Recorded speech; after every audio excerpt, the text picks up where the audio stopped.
Hello hello everyone. तो voice मेरी clear आ रही होगी आप लोगों को। तो मैंने अभी अभी पार्ट वन इसका जो वीडियो का है वो मैंने अपलोड कर दिया है। पार्ट वन अगर आप लोग नहीं देखे हैं तो जाके देख लीजिए। उसमें पूरा जो है वो यूनिट पूरा यूनिट कवर हो चुका है उसमें। और अभी यहाँ पे पार्ट टू में हम लोग जो है, यहाँ पे पार्ट टू हम लोग का बनने वाला है जो वीडियो। इसमें सारा आपका गदखंड जो है, गदखंड 2 अंक का जितना भी क्वेश्चन आता है वो सारे इसमें हम लोग कवर करेंगे।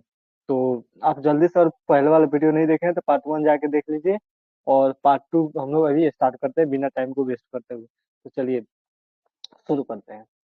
यहाँ पे देखिए क्वेश्चन बहुत ही अच्छा है और बहुत ही प्यारा क्वेश्चन है, और वीवीआई बहुत ही वीवीआई क्वेश्चन है। आप लोग बहुत ध्यान से इस क्वेश्चन को करके जाइएगा। यहाँ से ऑब्जेक्टिव क्वेश्चन भी आप लोग का उठ सकते हैं।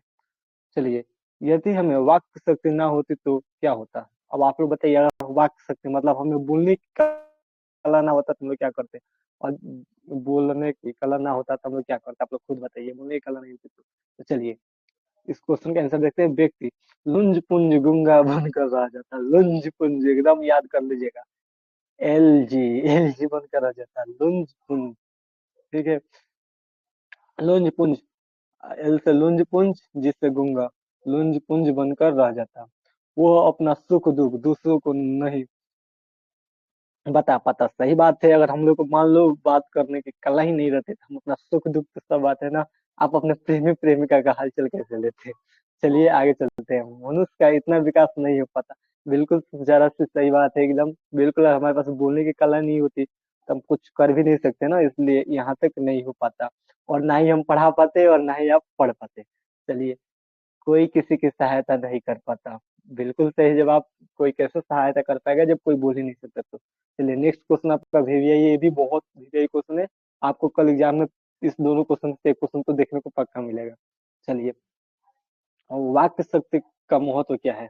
अब बताइए, अब बोलने की कला की महत्व क्या है। ये सब क्वेश्चन तो एकदम आपने धुआं धुआं कर दीजिएगा, धुआं धुआं कर देने से आप कल एग्जाम में आपको।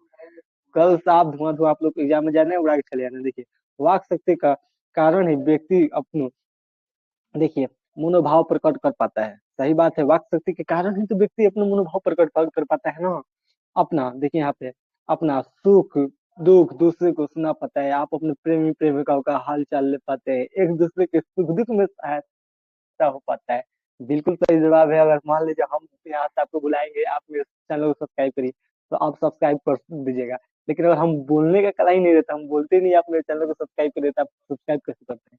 तो बहुत अच्छा क्वेश्चन है। और ये देखिए, ये भी बहुत वीवीआई क्वेश्चन है। सारे के सारे वीवीआई क्वेश्चन लेके आ चुके हैं हम आप लोग। एक भी इससे बाहर क्वेश्चन नहीं आएगा। हम क्वेश्चन नहीं मार्क्स देते हैं डायरेक्ट। ये देखिए, आर्ट्स ऑफ कन्वर्सेशन क्या है। अब देखिए, आर्ट्स ऑफ कन्वर्सेशन क्या है, ये बहुत अच्छा क्वेश्चन है। ये बातचीत की श्रेष्ठ कला है। देखिए, आर्ट्स ऑफ कन्वर्सेशन जो है वो बातचीत की श्रेष्ठ कला है। यहाँ से आपका ऑब्जेक्टिव क्वेश्चन भी बन सकता है। यहाँ पे ऑब्जेक्टिव क्वेश्चन भी आपका एक आ सकते हैं यहाँ पे। आर्ट ऑफ कन्वर्सेशन क्या है।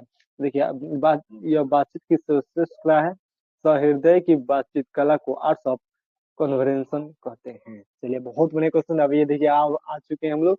बहुत ही अच्छा क्वेश्चन के लिए यहाँ पे देखिए, लाहना सिंह जो है, लाहना सिंह का चरित्र था। अब बताइए, लहंगा सिंह का आप लोग कहानी तो पढ़े होंगे। उसने कहा था, उसने जो हम लोग का लहंगा सिंह है उनके बारे में बताना है। लहंगा सिंह उसने कहा था, देखिए कहानी का नायक है। जो लहंगा सिंह हम लोग का, वो उसने कहा था कहानी की क्या है, नायक है।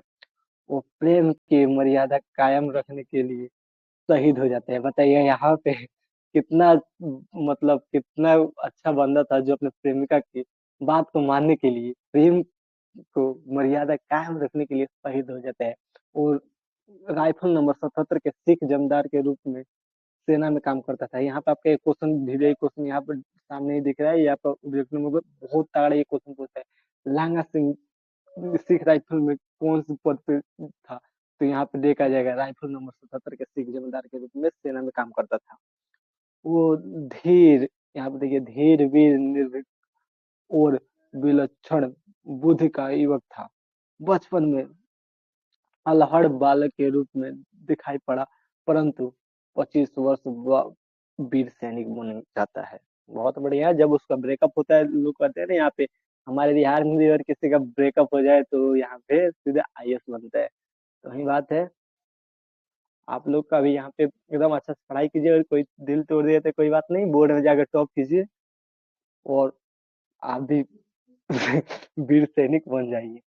चलिए अगला क्वेश्चन है, उसने कहा था दिव्य प्रोत्तर स्वर्ग की कहानी है या नहीं। अब बताइए, जो उसने कहा था ये प्राणोत्तर स्वर्ग की कहानी है कि नहीं। तो उसने कहा था दिव्य प्राणोत्तर की कहानी है, क्योंकि उसका नायक लहना सिंह ने प्रेम के लिए अपने प्राण का उत्सर्ग किया। अब देखिए यहाँ पर कितना अच्छा क्वेश्चन है, यहाँ पे क्वेश्चन में आंसर छुपा है। प्राणोत्सर्ग मतलब प्राण को त्याग किया कि नहीं, तो बिल्कुल सही जवाब है। उसने अपना प्रेमिका के लिए, यहाँ पे तो लड़का, हमारे यहाँ भी बहुत सारे लड़का अपने प्रेमिका के लिए क्या क्या करते हैं, तो अभी बेचारा शहीद हो चुका। चलिए अगला क्वेश्चन को देखते हैं। उसने कहा था कहानी का प्रारंभ कहाँ और किस रूप में होता है। बताइए कितना अच्छा, ये आपकी कहानी बहुत बहुत मजेदार कहानी था। चलिए इस कहानी फिर से इसका देखते हैं। उसने कहा था कहानी का आरंभ अमृतसर के भीड़ भाड़ वाले बाजार से हुआ था। सही बात है, भीड़ भाड़ वाले बाजार में तो पापा की परी मिली थी। वहीं से एक सिख लड़का और लड़की का एक दुकान पर मिलना, लड़का मामा के केस धोने के लिए दही और लड़की रसोई के लिए बढ़िया खरीदने गई थी। दोनों के मिले और परिचय से कहानी आरंभ हुई। बिल्कुल सही है, जब तक जिंदगी में कोई पापा की परी नहीं आए तब तक कहानी शुरुआत ही नहीं होती है। चलिए अगला क्वेश्चन को देखते हैं। अगला क्वेश्चन हम लोग का है, एक मिनट। ये जानकर कि लड़की की कुमड़ाई हो गई, लड़के की क्या हालत हुई। कुमड़ाई, यहाँ पे देखिए एक वर्ड है कुमड़ाई, बहुत बच्चे नहीं समझते हो कुमड़ाई। कुमड़ाई मतलब जो हमारे यहाँ होता है ना, बिहार में मंगनी को जिसको कहते हैं, मंगनी, मंगनी उसी को कहते हैं कुमड़ाई। जब लड़की का मतलब मंगनी हो गया, छेका हो ही गया, तो लड़का तो ब्रेकअप होबे करेगा, टेकअप लेवे करेगा। चलिए, लड़की की कुड़माई की बात जानने के बाद लड़का विक्षिप्त की तरह एक लड़के को नाली में गिरा दिया। पता है, जब रास्ते से जा रहा था तो वो बिना मतलब के एक लड़का को धक घिंच के एक लात गया सीधे नाली में। कुत्ते पर पत्थर फेंक दिया। बताओ आप, बेचारा कुत्ता के क्या उसमें दोस्त था, जो कुत्ता को इसने पत्थर मारा। गोभी वाले के ठेले पर दूध उड़ेड़ दिया। बताइए, यहाँ से एक बंदा आ रहा था इधर से दूध लेकर, और यहाँ पे एक सब्जी वाला सब्जी बेच रहा था। एट दूध है यहाँ पे, लेके एट लो। यहाँ पे बिसनवी से टकरा गया। बताइए, यहाँ से एक बिसनवी जा रही थी, उसमें आप बिसनवी हो, ये लो छू दिया। अब पता ही है, बिसनवी जो होते हैं पूजा पाठ वाले, राम राम राम राम करके जा रही थी, अब उसको अशुद्ध कर दिया। इस प्रकार का प्रतः असंतुलित हो गया। बताइए कितना अच्छा है क्वेश्चन। चलिए नेक्स्ट क्वेश्चन को देखते हैं हम लोग। लांगा सिंह ने बोधा के प्रति किस त्याग का परिचय दिया था। अब बताइए, बोधा, बोधा भाई, बोधा इसके लिए बोधा नहीं था भाई, बोधा। देखिए, जो बोधा था वो, अब मान लो किसी के गर्लफ्रेंड की लड़का अपना ही लड़का होता है ना। चलिए, तो यहाँ पर लाना सिंह ने बोधा के प्रति निश्चल निर्मल निस्वार्थ त्याग का परिचय दिया।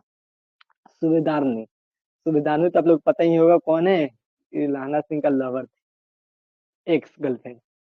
शिवदारनी के प्रति उसका प्रेम गंगा जल की तरह पवित्र था। बताइए, गंगा जल की तरह पवित्र था, कितना सच्चा प्रेमी था। उसने अपने बेटे बुद्ध और पति हाजरा सिंह को देखते रहने की बात कही थी। उसकी बात पूरी करने में उसने कड़ाके की ठंड में भी खुले बदन बोधा के बदले ड्यूटी की। उसने अपने गर्म कपड़े दे दिया। युद्ध की स्थिति स्वयं गोली खाकर भी बोधा को बचा दिया। बताइए कितना अच्छा आशिक था, कितना तगड़ा आशिक था, जो खुद मतलब अपना जान गंवा दिया अपने कड़क ठंडी में, बिना कपड़ा का रहा, और उसको अपना कपड़ा दिया, उसका 24 आवर्स ड्यूटी किया। बताइए कितना मतलब कितना क्या ही बोले, कितना अच्छा प्रेमी था। और चलिए अब आगे क्वेश्चन देखते हैं। झाड़ा क्या है, मौत है, नामोनिया से मरने वाले को मुर्बे नहीं मिल लाग करते। वजीरा के इस कथन अर्थ स्पष्ट करें। अच्छा, कथन का अर्थ स्पष्ट करना है, और ये VVI क्वेश्चन है, कल आपको ये क्वेश्चन पक्का देखने को मिलेगा, हम दावा के साथ करते हैं, ठीक है। चलिए ये क्वेश्चन बहुत ही अच्छा है। तो यहाँ पे क्वेश्चन में देखिए आंसर क्या है। सैनिक जब युद्ध के क्रम में शहीद होते हैं तो सरकार उन्हें पुरस्कृत करती है, जो पुरस्कार मिलता है उसी को जाड़ा गर्मी आदि से मरने वाले को कोई पुरस्कार नहीं मिलता है, अतः वैसी मौत बेकार है। बताइए। जो और बताइए अब कितना गलत बात है। मान लीजिए और कोई देश की सेवा कर रहा है और वो शहीद हो रहा है तो उसको पुरस्कार मिल रहा है। और मान लो ठंड और गर्म से मरा तो भाई वो भी तो देश की सेवा करते टाइम ही ना मरा है, लेकिन उसको पुरस्कार नहीं मिला है। बताइए, वैसे मौत बेकार है। क्या ही बात है। चलिए अगला क्वेश्चन देखते हैं। फिरंगी मेम के भाग में क्या क्या था, बताइए फिरंगी मेम। अब फिरंगी मेम से आप लोग को जाके पूछना पड़ेगा। चलिए आगे देखते हैं। फिरंगी मेम के बाग में हरी हरी मखमली घास थी, बताइए। उन बाग में क्या था, तो मखमली घास थी। उसमें सुंदर फल फूल भी थे। जाइएगा और मिलना और देखना होगा तो फिरंगी मेम के बाग में जाके आप लोग भी हरी हरी मखमली घास के मजा और सुंदर फल फूल का मजा ले सकते हैं। चलिए अगला क्वेश्चन हम लोग देखते हैं। जयप्रकाश नारायण कौन थे? ये भी यही क्वेश्चन है। ये आपका ये ऑब्जेक्टिव क्वेश्चन में ये क्वेश्चन आ सकता है, तो आप लोग क्वेश्चन को ध्यान से पढ़ के जाइएगा और कल गार्दा मचा के आइएगा। जयप्रकाश महान स्वतंत्रता सेनानी होने के साथ स्वतंत्रता प्राप्ति के बाद भारत में संपूर्ण क्रांति के अग्रदूत थे। पूरे देश में उन्होंने क्रांति फैला दी। बताइए, एक आदमी जो पूरे देश में क्रांति फैला देता है, वाह क्या ही बात है। चलिए अगला क्वेश्चन हम लोग देखते हैं। क्वेश्चन बहुत बहुत इंपोर्टेंट क्वेश्चन है, इसको भी आप लोग देख के जाइएगा, एकदम बहुत इंपोर्टेंट है। भ्रष्टाचार की जड़ क्या है? भ्रष्टाचार की जो जड़ है वो क्या है? भ्रष्टाचार की जड़ सरकार की गलत नीतियां हैं। बिल्कुल सही बात है। और गलत नीति रहेगा सरकार की तो प्रजा में तो होना ही है। इस कारण ही देश समाज में अना अनाचार दुराचार फैल रहा है। सही बात है। जनता अन्याय के नीचे दबी हुई है। चलिए बहुत इंपॉर्टेंट क्वेश्चन है, इसको आप लोग एक बार दोबारा देखते हैं। इसको आप देखिए क्वेश्चन जाइएगा, ये भी कल आने का बहुत ज्यादा चांस है। भ्रष्टाचार से जड़ सरकार की गलत नीतियां, इस कारण ही देश समाज में अनाचार दुराचार फैल रहा है, जनता अन्याय के नीचे दबे है। अगला क्वेश्चन देखते हैं। इसका आपको पीडीएफ जो है उसको डिस्क्रिप्शन में आपको लिंक मिलेगा या मेरे इंस्टाग्राम आईडी मिलेगा। आप लोग वहाँ पे हमको मैसेज कर सकते हैं, डीएम कर सकते हैं, हम आपको पूरा पीडीएफ फ्री मिल जाएगा, आपका ये पूरा पीडीएफ। चलिए अगला क्वेश्चन है। दिनकर जी का निधन कहाँ और किन परिस्थितियों में हुआ? देखिए यहाँ पे आपका बहुत अच्छा क्वेश्चन, यहाँ पे ऑब्जेक्टिव क्वेश्चन मिल रहा है और सब्जेक्टिव भी मिल रहा है। देखिए, रामाधारी सिंह दिनकर जी का निधन 24 अप्रैल 1974 ईस्वी को मद्रास में हुआ। अभी आपका क्वेश्चन ऑब्जेक्टिव भी पूछ सकता है यहाँ पे, दिनकर जी का निधन कब हुआ था? तो यहाँ पे आपको ये डेट मेंशन याद कर लेना है, 24 अप्रैल 1974 ईस्वी को हुआ था। और ये भी पूछ सकता है दिनकर जी का जो मृत्यु हुआ था वो कहाँ पे हुआ था? तो मद्रास में हुआ था। चलिए, बेल्लोर अस्पताल जाने के क्रम में जयप्रकाश बाबू मद्रास में चेन्नई मद्रास जो है चेन्नई अपने मित्र श्री ईश्वर अभय के यहाँ रुके। अब ये भी क्वेश्चन आपका आता है ऑब्जेक्टिव क्वेश्चन में। जो जयप्रकाश बाबू मद्रास में चेन्नई अपने मित्र, कौन से मित्र के यहाँ रुके थे? तो ईश्वर अभय के यहाँ रुके थे। दिन में दिनकर जी से भेंट हुई दिन में दिनकर जी से भेंट हुई। दिनकर जी रामनाथ गोयनका इंडिया एक्सप्रेस के मालिक। अब ये भी आपका आ जाएगा, इंडिया एक्सप्रेस के मालिक कौन थे? तो रामनाथ गोयनका के यहाँ रुके हुए थे। रात में अचानक दिल का दौरा पड़ा उन्हें। 3 मिनट में विलिंगडन विलिंगडन नर्सिंग होम में पहुंचाया गया। इलाज के पर्याप्त एक इलाज के पर्याप्त बंदोबस्त होने के बाद भी उन्हें बचाया नहीं जा सका। अब यहाँ पे एक और क्वेश्चन आपका बन जाएगा कि दिनकर जी का मृत्यु कैसे हुआ? तो दिल का दौरा पड़ने से हुआ। चलिए अगला क्वेश्चन देखते हैं। अगला क्वेश्चन बहुत ही अच्छा क्वेश्चन है। दलविहीन लोकतंत्र और साम्यवादी में कैसा संबंध है? ये भी वीवीआई क्वेश्चन है। आप बहुत सारे के सारे वीवीआई क्वेश्चन है, आपको यहाँ से ऑब्जेक्टिव सब्जेक्टिव सारे क्वेश्चन आपके कवर हो जाएंगे। साम्यवाद का संबंध मार्क्सवाद या लेनिनवाद से है। देखिए आप दो वर्ड याद कर लीजिएगा, मार्क्सवाद या लेनिनवाद से है। दलविहीनी लोकतंत्र एक मिनट आगे चलते हैं। दलविहीनी लोकतंत्र, देखिए अभी बहुत सारे क्वेश्चन आपके लिए रखे हुए हैं। चलिए चलिए चलिए चलिए। दलवेनी लोकतंत्र, हाँ यहाँ पे आपका आ गया। देखिए का मार्क्सवाद से गहरा संबंध है। जो दलवेनी लोकतंत्र है, उसका मार्क्सवाद से गहरा संबंध है। मार्क्सवाद के अनुसार समाज जैसे जैसे साम्यवाद की ओर बढ़ता है जाएगा, वैसे वैसे राज स्टेट, स्टेट मतलब राज, वह का क्षय होता जाएगा और अंत में स्टेटलेस सोसाइटी की स्थापना होगी। वह समाज निश्चय की लोकतांत्रिक होगा। सही बात है, लोकतांत्रिक ही चाहिए ना, प्रजातंत्र चाहिए। चलिए, बापू और नेहरू की किन किन विशेषताओं का वर्णन जेपी ने अपने भाषण में किया है? ये भी आपका बहुत बहुत इंपॉर्टेंट क्वेश्चन है ये भी। जो जेपी जब बापू की बातों का विरोध करते थे तो बापू बुरा नहीं मानते थे, प्रेस से समझाते थे।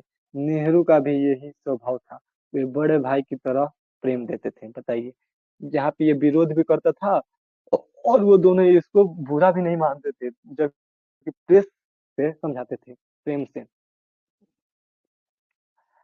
जयप्रकाश बाबू कम्युनिस्ट पार्टी में क्यों नहीं शामिल होंगे? ये भी क्वेश्चन आपका आ जाएगा, ऑब्जेक्टिव क्वेश्चन आ सकता है, ये भी VVI क्वेश्चन है आपका।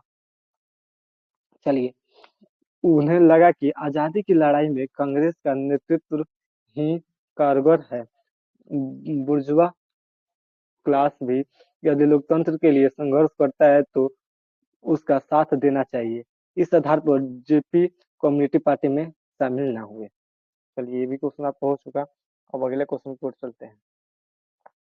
अगला क्वेश्चन, अगला क्वेश्चन, अगला क्वेश्चन। चलिए, अगला क्वेश्चन ये भी बहुत इंपॉर्टेंट क्वेश्चन दिख रहा है आपको। किसके आह्वान पर जयप्रकाश ने क्लास कॉलेज छोड़, यहाँ पे कॉलेज होगा, कॉलेज छोड़ा था? चलिए, ये भी क्वेश्चन आपका बहुत इंपॉर्टेंट क्वेश्चन है, ऑब्जेक्टिव में आ जाएगा। किसके हवा आह्वान पर जयप्रकाश ने कॉलेज छोड़ा था? देखिए, जनवरी सन 1921 ईस्वी में। ये भी सन आप याद करिए, में गांधी जी के आह्वान पर जयप्रकाश ने कॉलेज छोड़ा था। चलिए, आह्वान, आह्वान मतलब कहने पे। चलिए, अगला क्वेश्चन है, चुनाव सुधार के संबंध में जयप्रकाश बाबू के क्या विचार थे? जयप्रकाश बाबू जो थे उनका, चलिए पढ़ लेते हैं उनका क्या विचार था। वे दलवहीनी लोकतंत्र के साथ ग्राम सभा के द्वारा चुनाव कराने के हिमायती थे। इससे सरकार का खर्च भी बचेगा और निष्पक्ष चुनाव भी हो जाएगा। बढ़िया है, और खर्च बचाने की बात कर रहा था तो बढ़िया ही बात कर रहा था। चलिए, अगला क्वेश्चन देखते हैं। डेमोक्रेसी का दुश्मन जयप्रकाश बाबू किससे होते थे? ये भी क्वेश्चन बहुत इंपॉर्टेंट है, बहुत इंपॉर्टेंट है। आप एक बार इस क्वेश्चन को बढ़िया से पढ़ के तब जाइएगा। जयप्रकाश बाबू अत्याचार के विरुद्ध शांतिपूर्ण आंदोलन करने वाले के विरुद्ध, अत्याचार करने वाले को डेमोक्रेसी का दुश्मन मानते थे, अर्थात शांतिपूर्ण प्रदर्शन यंत्र करने डेमोक्रेसी के दुश्मन होते हैं। चलिए, ये भी क्वेश्चन हो चुका आपका, ये भी इंपोर्टेंट क्वेश्चन है। ये भी उसका अगला क्वेश्चन देखते हैं। जयप्रकाश बाबू की पत्नी और ससुर का नाम क्या था? देखिए, अपना ससुर का नाम पता हो चाहे नहीं, लेकिन जयप्रकाश बाबू के पत्नी और ससुर के नाम जरूर पता करके जाइएगा एग्जाम में। चलिए, जयप्रकाश बाबू की पत्नी का नाम प्रभावती और ससुर का नाम ब्रज किशोर प्रसाद था। चलिए, आप उनका ससुर का नाम याद हो ही गया होगा। पत्नी का नाम था प्रभावती और ससुर का नाम था ब्रज किशोर प्रसाद। चलिए, अगला क्वेश्चन देखते हैं। पुरुषों में नारी का गुण क्यों होना चाहिए? ये भी इम्पोर्टेंट क्वेश्चन है, इम्पोर्टेंट है, इम्पोर्टेंट क्वेश्चन है। आप लोग बहुत बढ़िया से ध्यान से पढ़िए इसको। पुरुषों में जो है नारी का गुण क्यों होना चाहिए? आप लोग निगेटिव लेते हैं तो वो वाला नहीं होना चाहिए, इसमें कुछ और गुण की बात हो रही है। पुरुष में नारी का गुण आने पर वह अधिक संवेदनशील संवेदनशील और दयावान बन जाता है, उसकी आक्रामकता कम जाती है। चलिए, ये भी क्वेश्चन हो गया। ये नारी पार्ट चैप्टर से क्वेश्चन है। अगला क्वेश्चन देखिए, नारी की पराधीनता कब शुरू हुई? कृषि सभ्यता के विकास के साथ नारी की पराधीनता शुरू हुई। पुरुष खेत खलिहान, खलिहान हो गया यहाँ पर, खलिहान संभालने लगा और नारी घर में फंसी रह गई। घर के समिति क्षेत्र में उलझने के कारण नारी पराधीन हो गई। पराधीन हो गई मतलब, पराधीन आप लोग भी समझ रहे हैं, जो घर केवल घर द्वार के काम ही करती थी और पुरुष था खेत खलिहान के काम करने लगा, जिससे वो नारी जो है क्या हुई, पराधीनता हो गई। चलिए, स्त्रियोचित गुण क्या है? स्त्रियोचित गुण जो वो क्या है? तो प्रेम, दया, ममता, कोमलता, सहिष्णुता, माया, विरुद्धता आदि स्त्रियों के गुण हैं। इस कारण रविंद्रनाथ ठाकुर ने स्त्रियों को अघेर मानवी अघेर कल्पना कहा था। चलिए अगला क्वेश्चन देखिए। अर्धनारीश्वर की कल्पना क्यों की गई? अर्धनारीश्वर की कल्पना क्यों की गई, ये भी एक क्वेश्चन है। ये आपका क्वेश्चन आ सकता है अर्धनारीश्वर क्वेश्चन से। समाज के विकास में स्त्री और पुरुष के समान योगदान को दिखाने के लिए अर्धनारीश्वर की कल्पना की गई है। देवों के देव महादेव स्त्री और पुरुष दोनों थे। पुरुष के समान ही स्त्री को भी सम्मान मिलना चाहिए। इससे पुरुष पूर्ण रूप से समान है। बिल्कुल सही बात है। जब देवों के देव महादेव है वो और नारेश्वर हो सकते हैं तो हम लोग क्या ही बात है। चलिए अगला क्वेश्चन को देखते हैं। प्रवृत्ति मार्ग और निवृत्ति मार्ग क्या है? ये भी इम्पोर्टेंट क्वेश्चन है। आप लोग बहुत, ये आपका क्वेश्चन बहुत इम्पोर्टेंट है, ये भी इम्पोर्टेंट है। चलिए सारे सारे क्वेश्चन इम्पोर्टेंट है, इससे एक भी बाहर आपको नहीं आएगा। प्रवृत्ति मार्ग और निवृत्ति मार्ग बौद्ध धर्म से संबंधित है। प्रवृत्ति मार्ग में भोग, विलास, आनंद आदि की प्रधानता की, जबकि निवृत्ति मार्ग में साधना, तपस्या, ब्रह्मचर्य आदि की निवृत्ति को जीवन के विकास का वाधक माना। जबकि प्रवृत्ति मार्ग में नारी, देह और सुंदरता को बड़ा स्थान दिया गया है। तो सही बात है। आजकल के लोग यहाँ पे कोई भी जाता है तो निवृत्ता के मार्ग पर नहीं जाता है, प्रवृत्ता के मार्ग में जाता है। प्रवृत्ति सुंदरता पे जाता है और तपस्वी ब्राह्मण जो है ब्रह्मचर्य करते हैं वो निवृत्ति के मार्ग पे रहते हैं। चलिए अगला क्वेश्चन बहुत ऐसा क्वेश्चन था। अगला क्वेश्चन को देखते हैं। हाँ, जिससे भी पुरुष अपना कार्य क्षेत्र मानता है वह नारी का भी कार्य क्षेत्र है, कैसे? चलिए ये भी बहुत अच्छा क्वेश्चन है। समाज और सृष्टि के विकास में नर और नारी दोनों ही समान रूप से भागीदार हैं। पुरुष का जो कर्म क्षेत्र है वो नारी का भी है। अतः उद्धार भाव से नारी को साथ लेकर आगे बढ़ना चाहिए। उन्हें कमजोर मानना अधिकार है, अहितकार है। अहितकार मतलब अहित का बात है, गलत बात है। चलिए अगला क्वेश्चन देखते हैं। बुद्ध ने आनंद से क्या कहा? जो भगवान गौतम बुद्ध है, महात्मा बुद्ध ने अपने प्रिय शिष्य आनंद से कहा, भिक्षुणियों भिक्षुणियों भिक्षुणियों मतलब यहाँ पे होता है ना, लड़का महिला की बात है कि प्रवेश के कारण 5,000 वर्षों तक ही चलेगा। विभिक्षुणियों मतलब जो होता है विभक्षणियों यहाँ पर महिलाओं, और जो होता है ना पुरुष और महिला जो भिक्षुक बन जाते हैं उनके लिए महिलाओं अगर प्रवेश करती है तो उनके कारण 5,000 वर्ष तक ही चलेगा। जो ये चल रहा है वो 5,000 तक ही चलेगा। चलिए अगला क्वेश्चन देखते हैं। कुंती और गंधारी के संविनवर्ता से महाभारत रुक सकता था, स्पष्ट करें। चलिए अपना महाभारत रुके से नहीं, इनका महाभारत रुक सकता था कैसे, पढ़ते हैं। कुंती और गंधारी ममतामयी माँ थी। युद्ध के युद्ध से अपने बेटों को बचाने के लिए वे समझौता कर लेती। युद्ध में जो विनाश होता है उसका खामियाजा स्त्रियों को विशेष भोगना पड़ता है। बात तो सही है, इसलिए युद्ध रोकने का प्रयास करती। पुरुष पौरुष के अहंकार में समझौता नहीं कर पाता है। इस प्रकार कुंती और गंधारी के संधि से महाभारत युद्ध रुक सकता था। सही बात है। यहाँ पे पुरुष जो होता है पहले मार पर मार, बाद में देखा जाएगा। चलिए अगला क्वेश्चन देखते हैं। बहुत ही अच्छा क्वेश्चन है। पुरुष के गुण क्या है? आप लोगों को भी पता है हमारा गुण क्या है, पुरुष के गुण क्या है? शौर्य, बल, पराक्रम, साहस, संघर्ष, वीरता, कठोरता आदि पुरुष के गुण है। गुण यहाँ पे देखिए क्या है। अच्छा गुण इधर इधर इधर इधर क्वेश्चन यहाँ पे और करते हैं। गुण गुण यहाँ पे आ गया। समान रूप से माने जाते हैं। जीवन के वह क्षेत्र में काम करने की उसकी मूल प्रवृत्ति होती है। चलिए 29 क्वेश्चन आपका कंप्लीट हो चुका है। 30 नंबर क्वेश्चन देखते हैं। 30 नंबर क्वेश्चन। नर और नारी एक ध्रुव की ढाली दो प्रतिमाएं हैं, कैसे? देखिए भगवान ने नर और नारी के शरीर का निर्माण एक वस्तु से किया है। सिर्फ उसकी शारीरिक संरचना में थोड़ा अंतर है। इस प्रकार दोनों एक ही वस्तु से बने दो प्रतिमाएं हैं, उनकी शक्ति में कोई अंतर नहीं है। ये भी क्वेश्चन बहुत इम्पोर्टेंट क्वेश्चन है, आप लोग इसको भी देख लीजिएगा, बढ़िया से अच्छे से देख लीजिए। इस क्वेश्चन को आप लोग एक बार पढ़ लीजिएगा, बाकी सब आप लिख सकते हैं। आपको भी पता है बिहार बोर्ड कैसे पास करना है।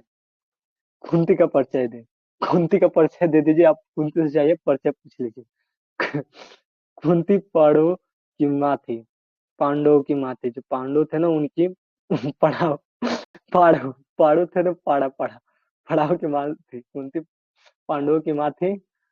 वो सामान्य स्त्री की तरह ममतामयी माँ के रूप में भी दिखाई पड़ी। कुंती पंचकन्याओं में भी एक मानी जाती है। यही कारण है कि अविवाहित अवस्था में ही उसे कर्ण जैसे पुत्र प्राप्त हुआ। बताइए, अविवाहित में भी उसका पुत्र कर्ण प्राप्त हुआ था। लोक लाज के कारण उसे उन्होंने परिवर्तित कर दिया। युधिष्ठिर, भीम, अर्जुन, नकुल और सहदेव की कुंती पुत्र के रूप में विख्यात हुए। अगला क्वेश्चन देखिए, ये VVI क्वेश्चन है। आप लोग इसको बहुत अच्छे से, मालती के घर का वातावरण कैसा था, ये क्वेश्चन आपको कल देखने को मिल सकता है। बहुत अच्छा क्वेश्चन है। मालती के घर का वातावरण पूर्णतः संवेदन शून्य था। वहाँ सभी यंत्रवत जीवन व्यतीत कर रहे थे। पारिवारिक जीवन में सरसता का अभाव था। चलिए अगला क्वेश्चन देखते हैं, रोज कहानी। ये भी रोज कहानी का भी बढ़िया क्वेश्चन है। देखिए, रोज कहानी में मालती को देखकर लेखक ने क्या सोचा। जो मालती थी उसको देख के लेखक ने क्या सोचा है, देखिए बहुत बढ़िया क्वेश्चन है। मालती को देखकर लेखक ने सोचा, बचपन की चंचल भोली भाली मालती। बताइए, बचपन का जो चंचल, वो चंचल का बोलते हैं, जो ज्यादा चाम चाम बोलते रहती है। भोली मालती अब पूर्णतः बदल गई है। बताइए, जो बचपन में इतना चंचल थी वो अब बदल गई है। उसका जीवन पूर्णतः यंत्रवत निरस हो गया है। पति डॉक्टर है। बताइए, इसका पति डॉक्टर है और वो चंचल रहेगी तो कितना अच्छा रहेगा। जो सुबह से शाम तक रोगियों से घिरा रहता है। एक बच्चा है जो या तो सोता है या रोता है। वाह क्या बात है, या तो सोता है नहीं तो रोता है। इस प्रकार मालती के जीवन से उत्साह, उमंग, प्रेम, वदना जैसी कोयल भावनाएं समाप्त हो गई है। कोई बात नहीं, शादी के बाद तो सब समाप्त हो ही जाता है। अगला क्वेश्चन हम देखते हैं, रोज कहानी में मालती ने किताब को क्या किया। बताइए, रोज कहानी में जो मालती है वो किताब को क्या किया। रोज कहानी में मालती किताब के पन्ने को प्रतिदिन फाड़ कर फेंक दिया करती थी। इस प्रकार उसने किताब को फाड़ कर फेंक दिया। बताइए, फाड़ कर फेंक दिया। अब यहाँ पे देखिए कितना कितना अच्छा क्वेश्चन है। ये क्वेश्चन VVI है। ये क्वेश्चन आपको पक्का ऑब्जेक्टिव में नहीं तो सब्जेक्टिव में देखने को मिलेगा। 100% ये हमारा गारंटी है। गेंगिन क्या है, 100% आपको सियोरिटी देते हैं। हाँ, यहाँ पर देख क्वेश्चन नहीं मार्क्स मिलता है तो आपको यहाँ पे 2 नंबर पक्का है। जाइए, यह गेंगिन क्या है, पहाड़ी क्षेत्रों में कांटे के चुभने चुभने होता है। यहाँ पे चुभने से होने वाली एक घातक बीमारी गेंग्रीन है। इससे हाथ पाँव काटने की नौबत आ जाती है। ये बहुत अच्छा क्वेश्चन है और इस क्वेश्चन को ऑब्जेक्टिव में भी पूछ सकते हैं। गेंग्रीन क्या है, तो यहाँ पे गेंग्रीन जो है ये बीमारी है। मालती के पति का परिचय दे। मालती के पति का भी परिचय ले लेते हैं। मालती का तो परिचय आप ले ही लिए होंगे। तो मालती के पति का महेश्वर। अब यहाँ पे एक और आपका ऑब्जेक्टिव क्वेश्चन आता है, मालती का पति का नाम क्या था, तो महेश्वर। ये जो दुर्गम पहाड़ी क्षेत्र में सरकारी डॉक्टर है, ये सरकारी डॉक्टर सुबह से शाम तक रोगियों से घिरा रहता है। चीख चिल्लाहट सुनते सुनते वो संवेदन शून्य हो गया है। वो निरस, सुन्ना, उदास, यंत्रवत जीवन जीने का अभ्यस्त हो चुका है। उसी के दर्ज पर उसकी पत्नी मालती का जीवन भी दल जाता है। चलिए, बहुत अच्छा क्वेश्चन था। अगला क्वेश्चन देखते हैं, क्या केवल कष्ट सहकर ही देश की सेवा की जा सकती है। बिल्कुल गलत बात है। केवल कष्ट सहकर ही कैसे, बिना कष्ट सहे भी हम लोग देश की सेवा कर सकते हैं। चलिए, ये भी VVI क्वेश्चन है आपका। भगत सिंह के अनुसार कष्ट सहकर ही देश की सेवा की जा सकती है। कष्ट या दुख मनुष्य को पूर्ण बनाता है। इससे व्यक्ति में भी आत्मविश्वास पैदा होता है। इनका भी कहना सही है। चलिए अगला क्वेश्चन को देखते हैं, भगत सिंह कैसी मृत्यु को सुंदरता मानते हैं। ये भी आपका 100% क्वेश्चन आने की पूरी गारंटी है। ये बहुत अच्छा क्वेश्चन है। भगत सिंह देश सेवा के लिए की गई कुर्बानी को सुंदर मानते हैं, वे सफल सार्थक समझते थे। बहुत अच्छा क्वेश्चन है। अब जो अगला क्वेश्चन है, विद्यार्थियों से भगत सिंह की क्या अपेक्षा थी, या विद्यार्थियों को राजनीतिक में क्यों भाग लेना चाहिए। आज बताइए, भगत सिंह के अनुसार तो विद्यार्थियों को राजनीति में घुसना चाहिए, और राजनीतिक जो है अभी के जमाने में तो विद्यार्थी के लिए कुछ नहीं है। विद्यार्थी देश का भावी कर्णधार होता है। उसे छात्र जीवन से ही देश समाज की परिस्थितियों से अवगत होने रहना चाहिए, जिससे वे व्यवहारिक जीवन में जिम्मेदारी नागरिक बन सके। सिर्फ पढ़ाई करने वाला तो जीवन के यथार्थ से अनजान रह जाता है। यथार्थ।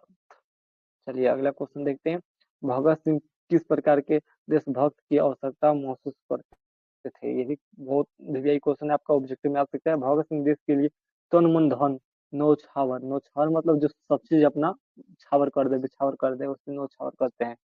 नौछावर कर देने वाला देशभक्त की आवश्यकता महसूस करते थे। वे सच्चे देशभक्त को देश पर प्राण अर्पित करने वाले दीवाना मानते थे। ऐसे दीवानापन जोश, उमंग, साहस और शक्ति छात्रों एवं युवाओं में ही हो सकती है। घर गृहस्थी, गृहस्थी यहाँ पर गृहस्थी होगा, गृहस्थी। घर और गृहस्थी के जंजाल में फंसा व्यक्ति के लिए सच्चा देशभक्त बनना कठिन हो जाता है। बिल्कुल सही है। जो घर द्वार को संभालता है, उसकी जिम्मेवारी लेता है, उसके लिए तो बहुत कठिन होता है ना, लेकिन हमारे लिए तो ये सब बहुत आसान है। चलिए अगला क्वेश्चन हम लोग देखते हैं।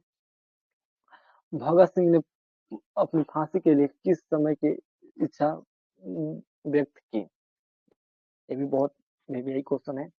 चलिए, मुक्ति प्रस्ताव आंदोलन जब विश्व स्तरीय बनकर अपने शिखर पर पहुंच जाए, तब उन्होंने अपनी फांसी की इच्छा व्यक्त की। प्रक्रिया का क्या अर्थ है। ओ, प्रक्रिया क्या अर्थ है, यहाँ पे क्वेश्चन वहां पे आ गया, लेकिन वो वैसे ही था। का क्या अर्थ है। चलिए यहाँ पे अगला क्वेश्चन को देखते हैं। भगत सिंह ने कैसी मृत्यु को सुंदर कहा। वे आत्महत्या को कायरता कहते हैं। इस संबंध में उनके विचारों को स्पष्ट करें। इसके संबंध में जो है, इसके हो गए यहाँ पे, इसके संबंध में उनके विचारों को स्पष्ट करें। चलिए, संघर्ष करते हुए कुर्बानी देने को भगत सिंह सुंदर मृत्यु कहा है। अपने सिद्धांत पर अडिग रहते हुए फांसी को गले लगाना सुंदर मृत्यु है। दुख से डरकर लोग आत्महत्या कर लेते हैं, यह वास्तव में कायरता है। बिल्कुल सही। अगर आप अपनी जिंदगी को हार मानते तो कायरता ही है। कुछ लोग दुखों से मुक्ति पाने के लिए आत्महत्या कर अपने जीवन मूल्यों को धूमिल कर लेते हैं। चलिए क्वेश्चन आपका हो गया। अगला क्वेश्चन देखते हैं। अगला क्वेश्चन, अच्छा ये क्वेश्चन रिपीटेड हो गया। विद्यार्थियों को राजनीतिक में भाग क्यों लेना चाहिए। ये भी यही क्वेश्चन है, रिपीट हो चुका है, कोई बात नहीं, फिर से देख लेते हैं एक बार। राजनीतिक में भाग लेने के लिए छात्रों को देश दुनिया की स्थिति परिस्थिति के विषय में जानकारी मिलने लगती है। इससे उसका चतुर्दिक मानसिक विकास होता है। छात्रों को पढ़ाई के साथ अपने देश के विषय पर भी सोचने में है, और उसी की परिस्थिति में, ओ यहाँ पे नहीं है ना, ये दूसरा क्वेश्चन। यहाँ पे एक मिनट, यहाँ पे है। यहाँ पे चाहिए पारिवारिक जवाबदेही से स्वतंत्र रहने के कारण उसमें, एक मिनट, उसमें उसमें उसमें देश के लिए कुर्बानी देने की शक्ति, साहस भी होती है। चलिए ये भी हो चुका है। अगला क्वेश्चन में चलते हैं। गांधी, नेहरू और बोस का नाम किस पाठ में आया। ये भी, ये ऑब्जेक्टिव क्वेश्चन भी यहाँ से आपको हो सकता है, वीवीआई क्वेश्चन है। चलिए देखते हैं। यह नाम एक लेख, एक पत्र पाठ के अंतर्गत विद्यार्थी और राजनीतिक लेख में आया। ये आपको क्वेश्चन ऑब्जेक्टिव में देखने को कल मिल सकता है। चलिए अगला क्वेश्चन देखते हैं। व्यवहारिक राजनीतिक क्या होता है। व्यवहारिक राजनीतिक क्या होता है। तो व्यवहारिक, महात्मा गांधी, जवाहरलाल नेहरू, सुभाष चंद्र बोस का स्वागत करना है और भाषण सुनना व्यवहारिक राजनीतिक होता है। अर्थात लोगों को देश के प्रति सहज रूप में जागरूक करना व्यवहारिक राजनीतिक है। व्यवहारिक राजनीतिक मतलब देश के प्रति जागरूकता को ही व्यवहारिक राजनीतिक कहते हैं। चलिए अगला क्वेश्चन देखते हैं। चंपारण क्षेत्र में बाढ़ की प्रचंडता का क्या कारण है? नहीं, यहाँ पर चंपारण, कौन कौन चंपारण से है आप लोग कमेंट करिए, हम भी चंपारण से ही हैं। चलिए, चंपारण चंपारण क्षेत्र में बाढ़ की प्रचंडता का सबसे बड़ा कारण है जंगलों की कटाई। इस कारण तेजी से मिट्टी का कटाव हो जाता है। पेड़ पौधों की जड़ें मिट्टी से कटाव को रोकती है। पेड़ कटने पेड़ नहीं, पेड़ हो रहे हैं यहाँ पर, पेड़ कट जाने के कारण बांध टूट जाते हैं, बाढ़ का प्रकोप बना रहता है। बिल्कुल सही है। अगर यहाँ पे कभी भी देखिएगा आप लोग तो नदी के किनारे आड़ पे जो होते हैं पेड़ पौधे वृक्ष वृक्ष लगे रहते हैं यहाँ पे। चलिए, तो अगला क्वेश्चन देखते हैं। गोरों ने नीले किसानों पर क्या अत्याचार किया? जो गोरों ने थे, जो अंग्रेज थे, उन्हीं को गोरों यहाँ पे कहा गया है। गोरों नीले किसानों के साथ पशुवत व्यवहार करते थे। किसानों के द्वारा तनिक भी विरोध करने पर, तनिक भी, थोड़ा भी यहाँ पे आप लोग चला सकते हैं, थोड़ा भी, तो तनिक भी विरोध करने पर उनके घर को जला दिया करता था। जिस मार्ग से अंग्रेज जाते थे उस पर पशु ले जाना माना था। उनसे बेकार काम लिया जाता था। उन्हें नजराने के रूप में भी देना पड़ता था। विरोध करने पर जेल में बंद कर दिया जाता था, मार पीटा जाता था, मारा पीटा जाता था। चलिए, ये ऊपर वाला भी क्वेश्चन बहुत इंपॉर्टेंट था, ये भी इंपॉर्टेंट क्वेश्चन है, इंपॉर्टेंट, उसको आप लोग अच्छा से देख के जाइएगा। अगला क्वेश्चन देखते हैं। पुंडलिक जी कौन थे? ये भी क्वेश्चन बहुत बार आया है, बहुत बार आया है, इंपॉर्टेंट, मोस्ट मोस्ट इंपॉर्टेंट ये क्वेश्चन है। पुंडलिक जी कौन है? पुंडलिक जी चंपारण में भितहरवा आश्रम विद्यालय के शिक्षक थे। वे गांधी जी के सच्चे अनुयायी थे। गांधी जी ने उन्हें बेलगांव से 1917 में बुलाया। वे बड़े ही ज्ञानी, निर्भीक और सदाचारी शिक्षक थे। अब यहाँ पे ये भी क्वेश्चन आपको हो जाता है, पंडित जी को गांधी जी ने कब बुलाया? तो बेलगांव से कब बुलाया? 1917 में। सदानीरा किसे कहा गया है? वो सदानीरा किस चैप्टर से क्वेश्चन है? सदानीरा किसे कहा गया है? ये भी क्वेश्चन आपको ऑब्जेक्टिव में जा सकता है। सदानीरा गंडक नदी को कहा गया है। सदानीरा जो है गंडक नदी को कहा गया है। चलिए, अगला क्वेश्चन है। धांगड़ शब्द का क्या अभिप्राय है? ये भी मोस्ट इंपोर्टेंट क्वेश्चन है, मोस्ट इंपोर्टेंट क्वेश्चन है। धांगड़ शब्द का अर्थ होता है भाड़े का मजदूर। जो यहाँ पे धांगड़ शब्द का यूज किया है, वो धांगड़ कास्ट वाला नहीं है, यहाँ पर धांगड़ जो होता है भाड़े का मजदूर रहता है। इन्हें 18वीं शताब्दी के अंत में चंपारण लाया गया।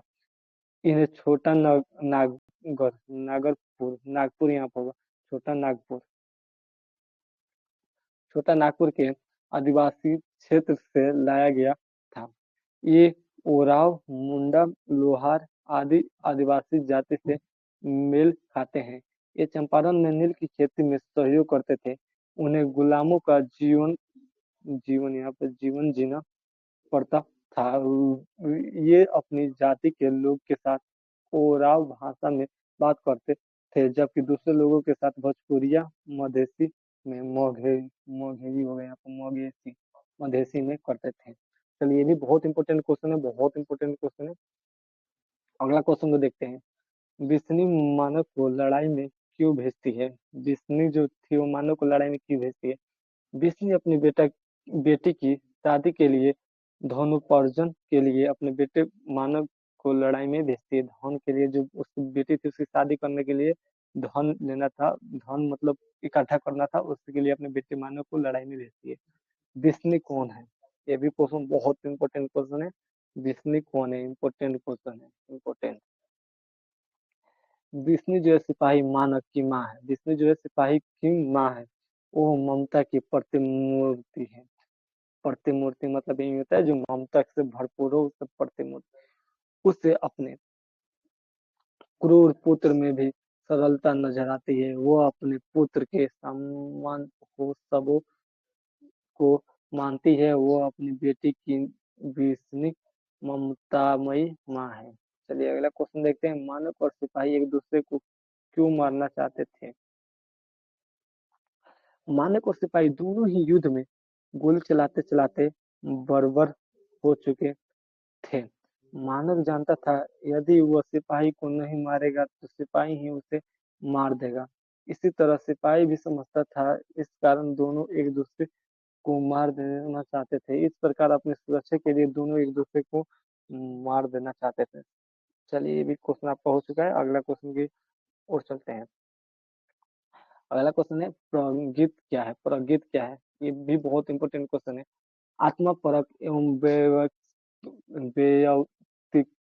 व्यक्तित्व हो गए यहाँ पे, व्यक्तित्व यहाँ पे आत्म परक एवं व्यक्तित्व का भी को प्रगीत प्रगति प्रगति यहाँ पे होगा, प्रगति कहा जाता है, जिसे अंग्रेजी में लिरिक कहते हैं। इसमें न सामाजिक यथार्थ की अभिव्यक्तित्व होती है और ना इसको उसकी अपेक्षा रहती है।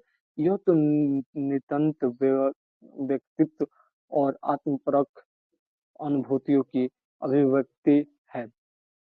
मुक्त काव्य कहा जा सकता है।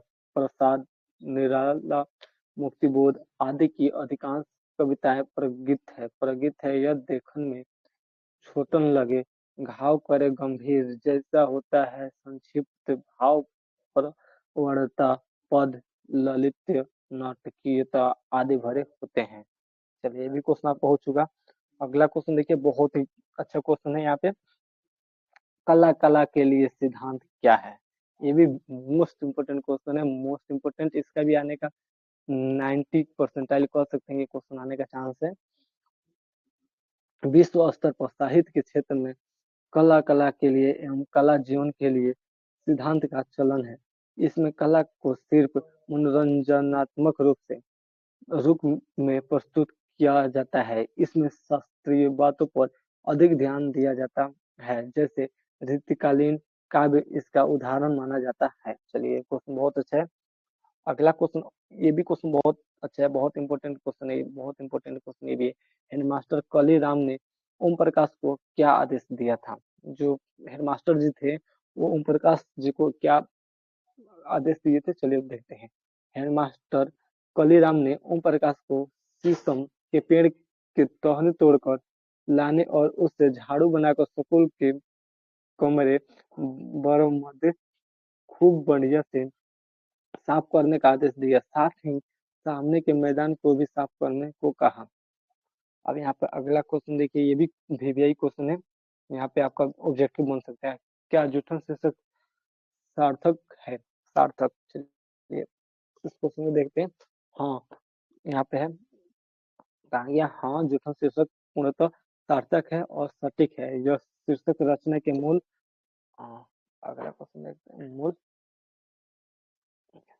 यहाँ पे आ गया, मूल में है और उसी की परिधि में पूरी रचना का फैलाव हुआ है। लेखक इधर और लेखक लेखक जूठन खाने वाले दिन के दर्द में ही रचना को केंद्रित रखा है। बताइए कितना गलत हुआ था जब वो जूठन खाना पड़ता था।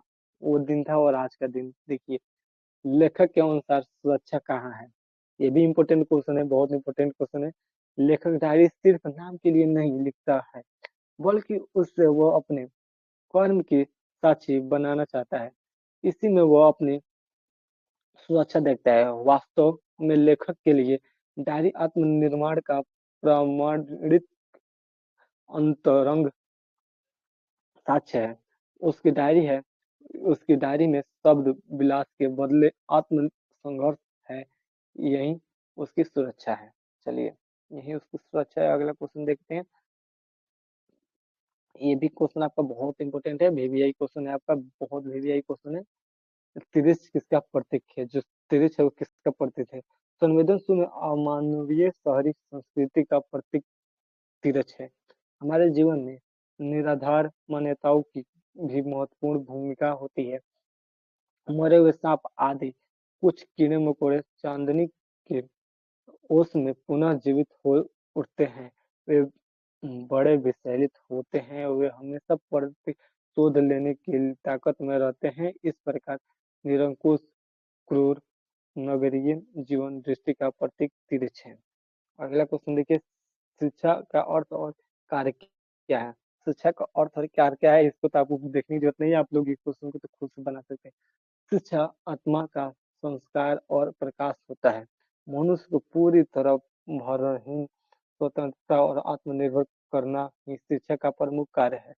यह लोगों में प्रेम, सद्भावना, करुणा, दायित्व बोध, सार्वजनिकता भावना जगाती है। यह व्यक्ति को पूर्ण निर्भीक बना देती है। पूर्ण निर्भीक क्या? पूर्ण निर्भीक।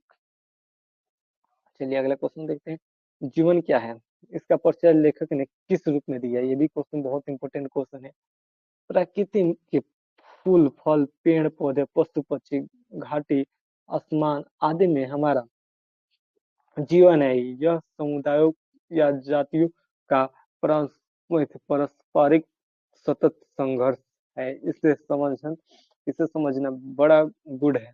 यह तो मन की ईर्ष्या, महत्वाकांक्षा, वासना, भय, सफलता, चिंता आदि है। यह केवल कुछ परीक्षाओं को पास करना, उद्योग ढूंढ लेना, विवाह करना, बच्चे पैदा करना नहीं है, बल्कि यह एक ऐसा विशाल संप्रदाय है जहाँ हम मानव कर्म करते हैं। यह असीम है और गाध है। चलिए अगला क्वेश्चन देखते हैं। ये क्वेश्चन आपका ऑब्जेक्टिव में भी आ सकता है। ऑब्जेक्टिव क्वेश्चन बन सकते हैं यहाँ से।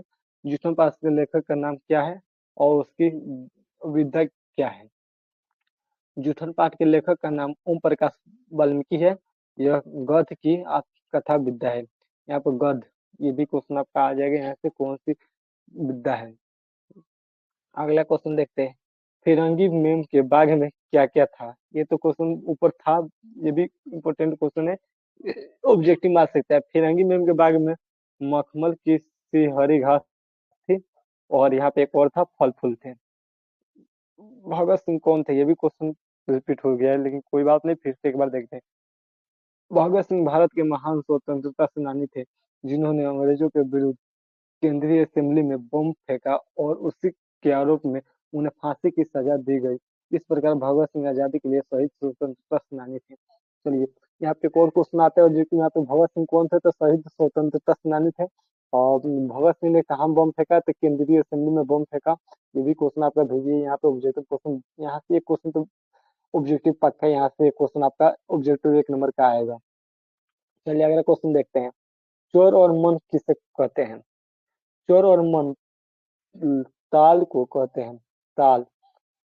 चोर और मन ताल को कहते हैं। चोर जहाँ उथले ताल होते हैं, वहीं मन गहरे ताल। चोर में जाड़ा एवं गर्मियों में पानी कम हो जाता है, उसमें खेती भी होती है, यथा मन गहरे और विशाल काल होता है। चलिए अगला क्वेश्चन को देखते हैं। अगला क्वेश्चन हम लोग का है, नूतन विश्व का निर्माण कैसे हो सकता है? सत्य की खोज, निर्भीकता, स्वतंत्रता अर्थात वास्तविकता, जीवन की मूल्य की स्थापना से नूतन विश्व की स्थापना हो सकता है। प्रेम, दया, ममता, भाईचारा आदि की स्थापना वास्तविकता शिक्षा के माध्यम से संभव है। इसी से आपसी वैर या महत्वाकांक्षा समाप्ति होगी, फिर नूतन विश्व का निर्माण होगा। चलिए बहुत अच्छा क्वेश्चन है। अगला क्वेश्चन देखते हैं। उसने कहा था कहानी कितने भागों में बटी हुई है? कहानी के कितने भागों में युद्ध का वर्णन है? ये मोस्ट इम्पोर्टेंट क्वेश्चन है, मोस्ट इम्पोर्टेंट क्वेश्चन है। यहाँ से आपका 1 नंबर तो पक्का ऑब्जेक्टिव कल आएगा, 1 मार्क्स आपका कंफर्म यहाँ से आएगा कल आपका। उसने कहा था कहानी 5 भागों में बटी है, कहानी के 4 भागों में युद्ध का वर्णन है। चलिए इतिहास की क्रीमियाई प्रक्रिया का क्या औचित्य है? तो ये देखिए यहाँ पे यात्रा का क्रम कहीं बस जाने को इतिहास की कर्मयाय प्रक्रिया कहते हैं और सुदूर दक्षिण के कर्नाटवंशी राजा नंदीदेव मिथिला क्षेत्र में आकर बस गए, मिथिला की संस्कृति के अंग बन गए, मन गए। चलिए यहाँ पे ये क्वेश्चन आपका कंप्लीट हो गया आपका। मैंने वहाँ पे पूरा जितना भी आपका 2 बुक है हिंदी का, दोनों का मैंने यहाँ पे 2 मार्क्स का जितना भी क्वेश्चन था वो मैंने कंप्लीट करा दिया। आपका 2 मार्क्स का पूरा कंप्लीट हो चुका है और इसमें साथ साथ बहुत सारे ऑब्जेक्टिव भी हम लोग कवर कर चुके हैं। अब आगे हम लोग यहाँ से अगले पार्ट वाला वीडियो जो आएगा उसमें दीर्घ उत्तरीय प्रश्न गद्य खंड का होगा और फिर यहाँ पे पौधे का भी होगा। यहाँ पे गद्य खंड का बहुत जल्द लाने वाले हैं। यहाँ पे देखिए आपको पूरा लघु उत्तरीय दीर्घ उत्तरीय क्वेश्चन मिलेगा आपको। यहाँ पे ये वाला हो गया, बहुत सारे क्वेश्चन है यहाँ पे अभी पूरा आपके पास लिए रखे हुए हैं। यहाँ पे ये देखिए, यहाँ पे ये भी होगा और यहाँ पे आपको लेख कैसे लिखना है, लेख पूरा ऑल टू ऑल ग्रामर जितना भी है, व्याकरण वाकरण सारे के सारे यहाँ पे आपके कवर हो जाएंगे। तो चलिए मिलते हैं नेक्स्ट वीडियो में, तब तक के लिए चैनल को सब्सक्राइब कर लीजिए और नेक्स्ट वीडियो का वेट कीजिए। आप लोग जल्दी एग्जाम से पहले पढ़ लीजिए, जल्दी जल्दी चलिए।